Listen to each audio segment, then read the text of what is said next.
quicker tonight because of the fact that we, on Thursday nights, which this is, we do some recording here in the studio that is going to be going on and will be playing into the weekend.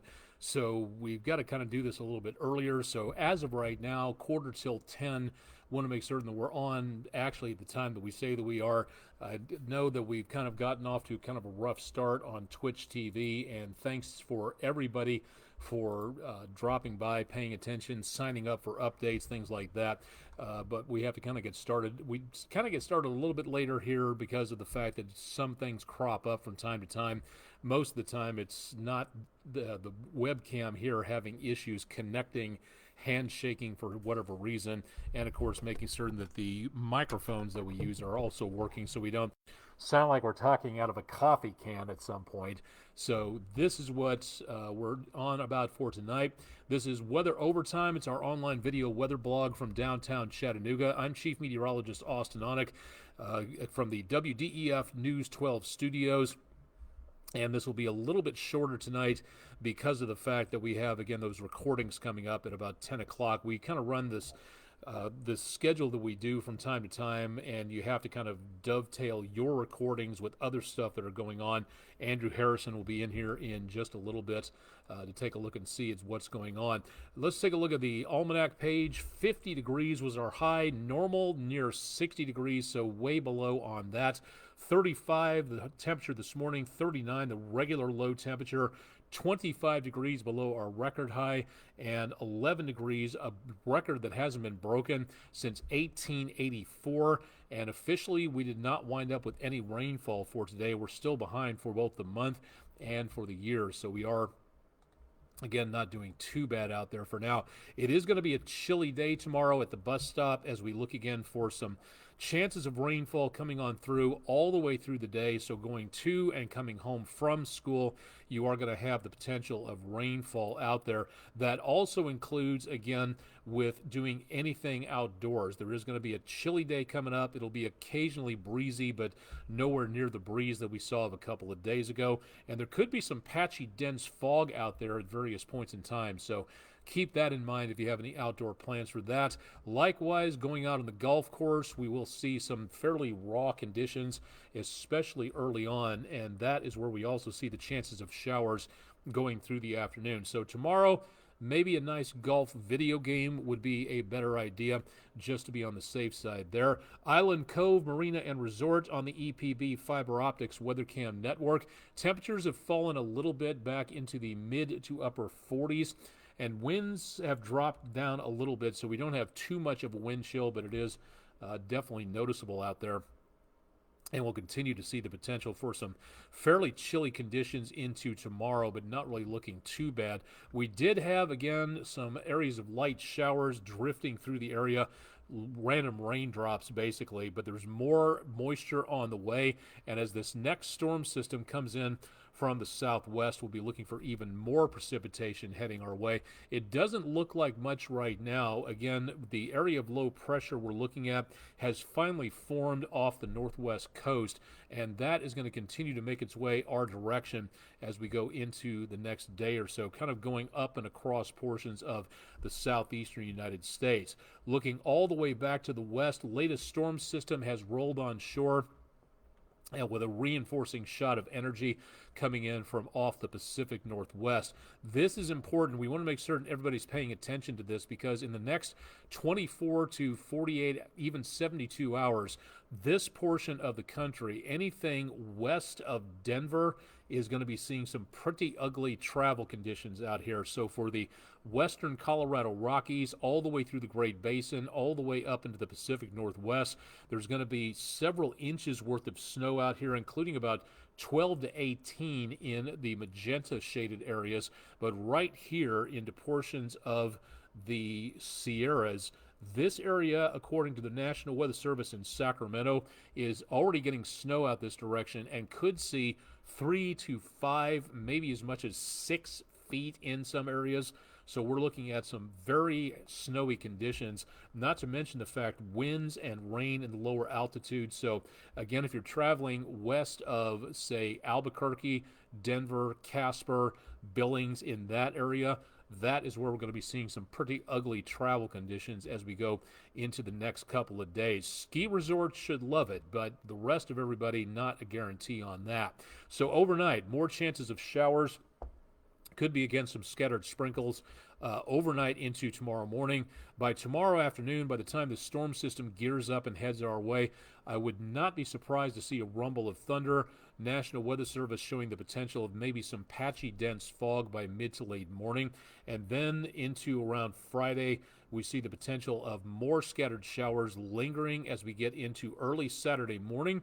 And then the system begins to kick on out of here. But by the time we get into early Sunday morning, there might be the potential of a few drizzles, mainly across northern Alabama, southern middle Tennessee, and then heading over to early Sunday afternoon. I still don't see a lot of anything involving huge amounts of rainfall coming on through, but there is the potential that we could see some leftover showers taking place in portions of the area.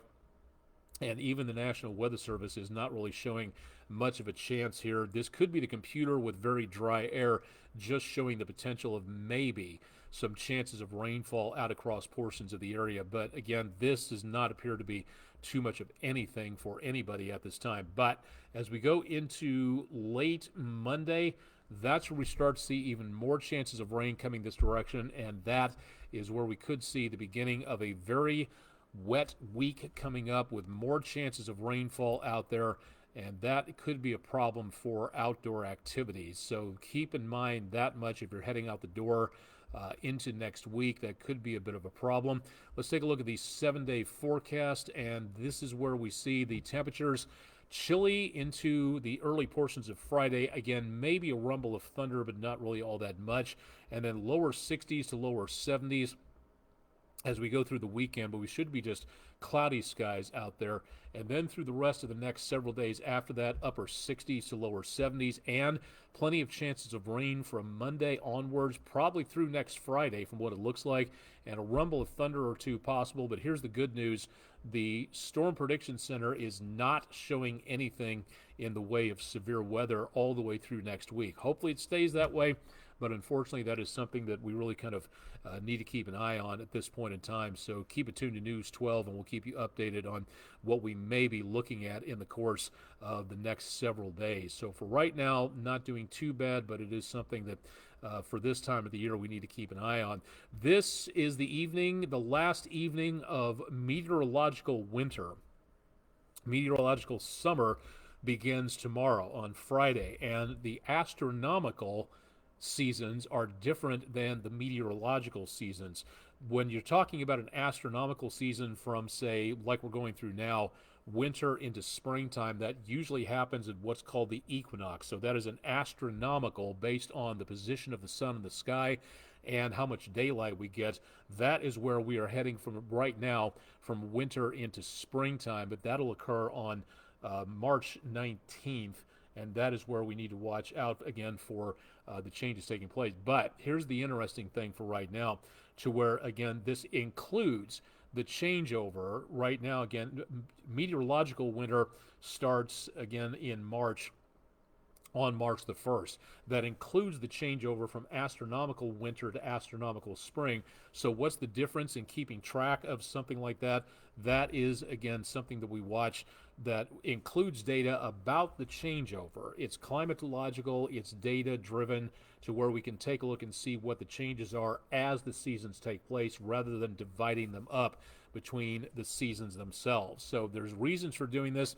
If you'd like to know more, all you have to do is go to our website at wdef.com/weather, or head to my social media pages for more. Want to tell everybody again about this. It is coming up tomorrow, the second to last day of Severe Weather Awareness Week, and this is the week where we take a look at topics that can help you get ready. This is for the state of Tennessee. Other states have their own Severe Weather Awareness Week. Some do, some don't. Most do, to keep the public informed as to what's going on. So today was the postponed tornado drill, and also the National Weather Service NOAA weather radio test that was postponed till today at 9:30 Central, 10:30 Eastern. Today's topic for Thursday was severe thunderstorm safety, But again, it was also the topic for tomorrow. What we're going to be looking at is going to be ways of getting severe weather information. Used to be a long time ago, and still to some certain amounts today.